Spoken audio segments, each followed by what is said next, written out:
नमस्कार दोस्तों, कैसे हैं आप? मैं स्टॉक मार्केट मूड हिंदी में हरी परमार आपका हार्दिक स्वागत करता हूँ। तो जैसे कि आप देख रहे हैं कि मैंने investing.com के ऊपर JSW स्टील का लिमिटेड का एक स्टॉक का चार्ट लगा रखा है। तो मैं बताना चाहता हूँ आपको कि आने वाले समय में ये स्टॉक क्या कर सकता है, कैसा बिहेव कर सकता है, कैसा बर्ताव कर सकता है, क्योंकि कुछ लोग कह रहे हैं कि ये एक बुलिश ट्रेंड में है और आने वाले टाइम में ये काफी ऊपर तक जा सकता है। पर मेरे हिसाब से जो मैं देख रहा हूँ इस स्टॉक के चार्ट में, इस स्टॉक में जो मुझे दिखाई दे रहा है कि आने वाले कुछ समय में ये स्टॉक अपना हाई बना के नीचे की तरफ मतलब कि मंदी की तरफ जा सकता है, इसमें सेलिंग आ सकती है। तो चलो बताते हैं, डाटा को एनालिसिस करते हैं कि क्यों ये स्टॉक नीचे को जा सकता है। तो सबसे पहले मैंने यहाँ पे investing.com के ऊपर ये एक दिन का चार्ट लगा रखा है JSW स्टील का। तो जैसे आप देख सकते हैं JSW स्टील का ये चार्ट है। तो मैंने आज आप देख सकते हैं कि आप नॉर्मल जब कैंडल्स देखते हैं तो एक तो ये होता है कि हैकेनेशी कैंडल्स हैं, उसको नहीं, हम एक नॉर्मल कैंडल को जाके देखते हैं, लगाते हैं यहाँ पे चार्ट पे।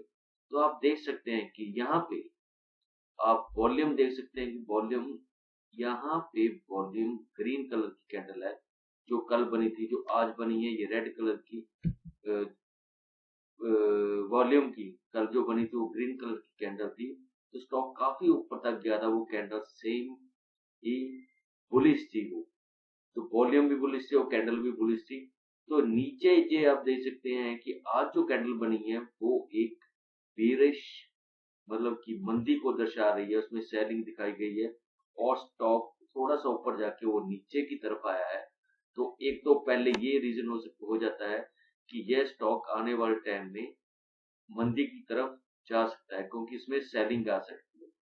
दूसरा ये है कि मैं इसको आपको हैकनेशी में लगा के देता हूँ। दूसरा ये है कि आप अगर देख सकते हैं तो यहाँ पे आप किसी इंडिकेटर को लगा कर देखिए। पहले तो यहाँ पे एक आप इंडिकेटर में लगाता हूँ RSI। ओके, RSI, उसके साथ हम देखते हैं कि वो क्या कर रहा है। RSI देखिए 14 दिन की डिफॉल्ट सेटिंग है, ये 30-70 की इसकी रेंज में है ये। तो जहां पे हम अगर इसके ट्रेंड को कंफर्म करते हैं, इसकी डाइवर्जन को कंफर्म करते हैं, तो हम यहाँ से हम मैं आपको बताता हूँ एक मिनट कि हम यहाँ से अगर इसकी हम इसकी इस कैंडल को लेते हैं, यहाँ पे हम इसके डाइवर्जन को ड्रॉ करते हैं RSI के साथ, तो आप देख सकते हैं कि ये देखिए, ये मैंने डाइवर्जन लगाया तो आप देख सकते हैं कि RSI के साथ ये कितना बड़ा डाइवर्जन बना रहा है और आने वाले टाइम में ये जो इतना बड़ा गैप बन जाता है इन दोनों में, RSI में रिलेटिव स्ट्रेंथ इंडेक्स में और इसके प्राइस में जो इतना बड़ा डाइवर्जन बन जाता है, तो उसके बिहार पे ये स्टॉक आने वाले कुछ दिनों में ये मंदी की तरफ मतलब कि नीचे की तरफ जा सकता है। और दूसरी बात है कि हम अगर इसका ट्रेंड भी लें, अगर हम यह देखते हैं कि ये स्टॉक अगर हम इसकी एक ट्रेंड लाइन खींचते हैं तो आप देख सकते हैं कि ये स्टॉक की ट्रेंड लाइन क्या शो कर रही है।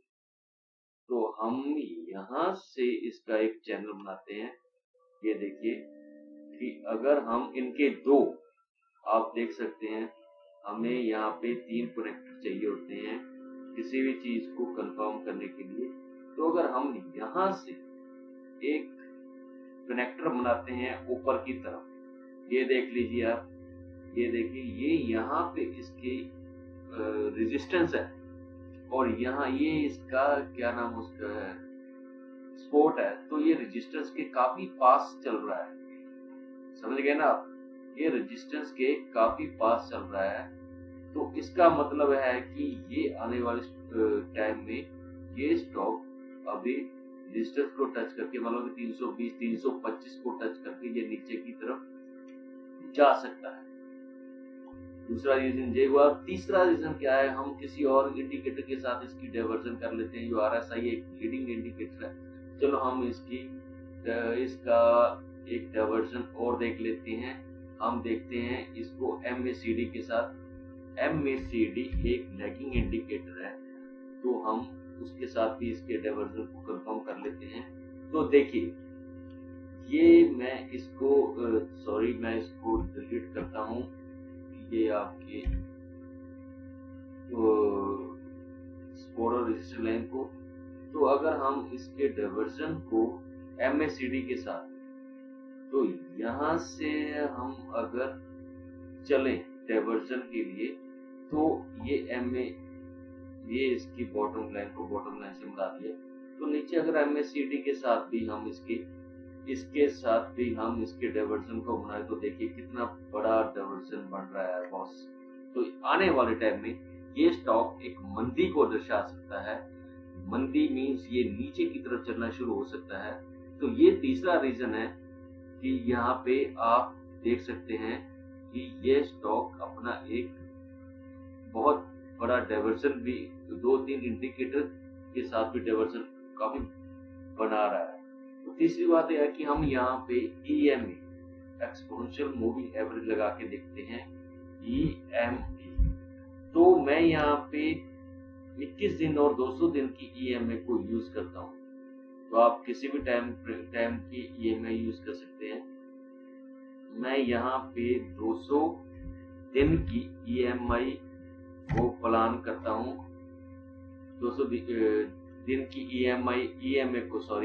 EMA को मैं यहाँ पे लगाता हूँ। तो देखते हैं कि ये यहाँ पे क्या शो कर रहा है। तो 200 दिन की EMI मैंने लगाई यहाँ पे। मैं 200 दिन और 21 दिन की EMI लेके चलता हूँ। तो यहाँ पे कुछ चीजों पे क्रॉसओवर भी हमें काफी बड़ा बनता दिखाई दे रहा है। एक मिनट आपको जरा मैं इसकी 21 दिन की EMI को भी मैं प्लॉट कर लूँ। ये 200 दिन की EMI ये 21 दिन की EMI जो मैं उसके ऊपर, एक मिनट आप ये देखिए, 21 दिन की EMI वो उसके काफी नजदीक आ रहा है ये स्टॉक। अब ये देखिए, पहले भी इसने इस 21 दिन की EMI को टच किया, फिर ये ऊपर की तरफ चला गया। अभी भी ये 21 दिन की EMI को अगर ये टच करता है, समझ गए ना आप, अगर ये टच करके वापस 21 दिन की EMI को टच करता है, तो ये एक लॉन्ग ट्रेंड में आ सकता है। क्योंकि 21 दिन मतलब एक महीने के करीब ये ट्रेडिंग जोन होता है और ये इसको काफी फॉलो करता है। अगर आप देख सकते हैं तो यहाँ पे भी देखिए 21 दिन को इसने काफी फॉलो किया है, तो ये ऊपर की तरफ चल गया। अगर 21 दिन की EMI को ये टच करके नीचे की तरफ आता है, तो ये स्टॉक आने वाले टाइम में मंदी की तरफ चलने लग जाएगा। वैसे ये स्टॉक आने वाले समय में ये मंदी की तरफ जा सकता है, जैसे कि मैंने आपको बताया। तो पांचवा एक पॉइंट है कि अगर आप यहाँ पे जाके इसके आप ऑप्शन में जाके अगर आप देखेंगे कि स्टॉक ऑप्शन में, तो आप कॉल पे देखेंगे NSE साइड पे, तो जो कॉल का डाटा है 320 और 330 का कॉल का डाटा है, उस पे आप देख सकते हैं कि यहाँ पे आपको सेल, मतलब यहाँ पे जो ऑप्शन को सेल किया गया है 4,37,000 ऑप्शन को सेल किया गया है, और बाय सिर्फ 2,91,600 को किया गया है। समझ रहे ना? तो ये सेल किया गया है कि यहाँ से ऊपर 320 से ये स्टॉक नीचे की तरफ जा सकता है। अगर आप 320 और 330 की कॉल को भी देखें, तो आप देख सकते हैं कि यहाँ पे भी इसको सेल किया गया है 2,88,900 2,88,900, ऑप्शन को सेल किया गया और बाय सिर्फ 2,52,000 को किया गया। मतलब यहाँ पे जो सेलर है वो काफी मात्रा में एक्टिव है। तो 3 में देख लो आप, सॉरी 315 में भी आप देख सकते हैं कि सेल 2,75,000 को किया गया। तो आप ऑप्शन में जाके चेक कर सकते हैं ये डाटा आज का है, मतलब कि आज 19 अक्टूबर 2020 है। तो मैं ये वीडियो बना रहा हूँ आपके लिए। तो तीसरा ये डाटा मैं आपको और बता छठा एक पॉइंट और है कि मैंने यहाँ पे मैंने ये परसेंटेज डाटा डाउनलोड किया है, इसका क्या नाम, डिलीवरी परसेंटेज का डाटा डाउनलोड किया है इसका JSW स्टील का। तो मैं आपको दिखाता हूँ उसमें क्या चल रहा है।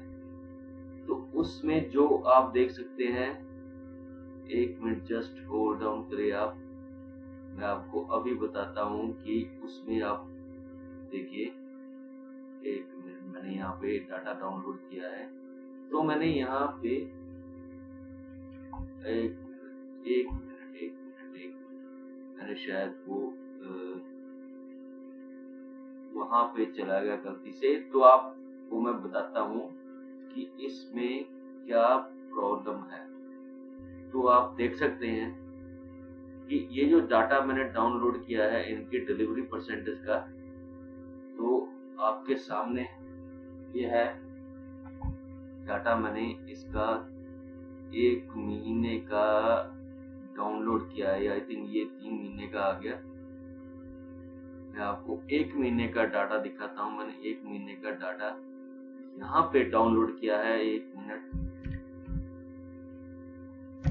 JSW स्टील का मैंने डाटा 1 महीने का, ये देखिए, ये मैंने 1 महीने का डाटा डाउनलोड किया है। तो आप देख सकते हैं कि ये JSW स्टील का 1 महीने का डाटा है। तो आप यहाँ पे अगर आप देखें, आज 19 अक्टूबर है, तो आप देखें कि यार डिलीवरी परसेंटेज कितनी कम हुई है, समझ गए ना आप। तो अगर आप यहाँ पे चेक करें तो 5 दिन की डिलीवरी परसेंटेज की एवरेज लें तो ये देखिए नीचे आ रहा है 16.52% एवरेज डिलीवरी हुई है 5 दिन की। और उसके ऊपर आप चलते हैं, 5 दिन की डिलीवरी देते हैं तो 18.64% हुई है। और उसके बाद आप 5 दिन की डिलीवरी देते हैं ऊपर की तरफ, तो देखते हैं 18.926 थी, समझ गए ना। अब आज जो डिलीवरी हो, 5 दिन की डिलीवरी की एवरेज निकालो, 16.52 है। उससे पिछले 5 दिन की, मतलब 16 अक्टूबर से पिछले 5 दिन की डिलीवरी देखोगे तो 18.72 है। और उसके पीछे आप 5 दिन की डिलीवरी देखोगे परसेंटेज 18.92 है। और उससे पीछे आप 4 दिन की, 5 दिन की डिलीवरी देखोगे 17.97 है। कहने का मतलब ये है कि डिलीवरी परसेंटेज भी अभी बहुत कम हो रही है कुछ दिनों से। तो ये स्टॉक ऊपर की तरफ चल रहा है। ये 12 तारीख से ये स्टॉक ऊपर की तरफ चल रहा है। आप देख सकते हैं कि ये जो स्टॉक ऊपर की तरफ चल रहा है आपका। तो ये स्टॉक एक, क्या कहते हैं कि ऑप्शन, और उसमें जो आपके जो प्लेयर हैं, बड़े प्लेयर हैं, वो इस स्टॉक को ऊपर की तरफ लेके जा रहे हैं। ये डिलीवरी बेस जो आप कह रहे हैं ना कि कैश में इसकी बाइंग नहीं हो रही, मतलब कैश जो स्टॉक है उसमें इसकी इतनी बाइंग नहीं हो रही, उसमें इसकी सेलिंग हो रही है। उसको सेल किया जा रहा है स्टॉक को, उसको बाय नहीं किया जा रहा। तो आप देख लिया आपके सामने डाटा है जो मैंने आपको दिखाया है कि कैसे ये स्टॉक को सिर्फ एक अपमूव इसलिए दिया जा रहा है कि जो प्लेयर बड़े बैठे हैं और थोड़ा सा ऊपर ले जाके इसको नीचे की तरफ धकेल सके। तो आप ये 5-6 डाटा है जो, और इसको आराम से आप देख सकते हैं, मतलब डेली नहीं तो 2-3 दिन बाद आप चेक कर सकते हैं कि ये स्टॉक को इतना ऊपर क्यों ले जाया गया। अगर देखिए एक और बात, अगर ये स्टॉक जो था आपका, यहाँ पे इसने 313 रुपए के ऊपर, ये इसकी बहुत बड़ी इसकी रेजिस्टेंस लाइन है। तो यहाँ से ये नीचे की तरफ आया। ओके, 2-3 बार इसने इस रेजिस्टेंस को 2 बार इसने इस रेजिस्टेंस को टच किया है। तो अभी लेटेस्ट इसने पहले अप्रैल में भी किया था, अभी फिर किया है। तो अभी फिर इसने इस रेजिस्टेंस को टच किया है। तो आप देख सकते हैं कि इसके बाद अगर ये थोड़ा सा हल्का सा वॉल्यूम के साथ, अगर ये वॉल्यूम के साथ ऊपर जाता है, मतलब कि यहाँ पे जो वॉल्यूम है, जो ओरिजिनल कैंडल्स होती है वो ये कैंडल्स होती है इकोनॉमी, एक एवरेज को मिला के एक एवरेज के थ्रू काम करती है। ओरिजिनल ये कैंडल है, ये वाली कैंडल है। तो आप देख सकते हैं जो आज कैंडल बनी है कि ओरिजिनल कैंडल बनी है, इकोनॉमी सिंपल कैंडल जो बनी है, वो आप देख सकते हैं जो मंदी को दर्शा रही है। इसमें एक शूटिंग स्टार टाइप बना है।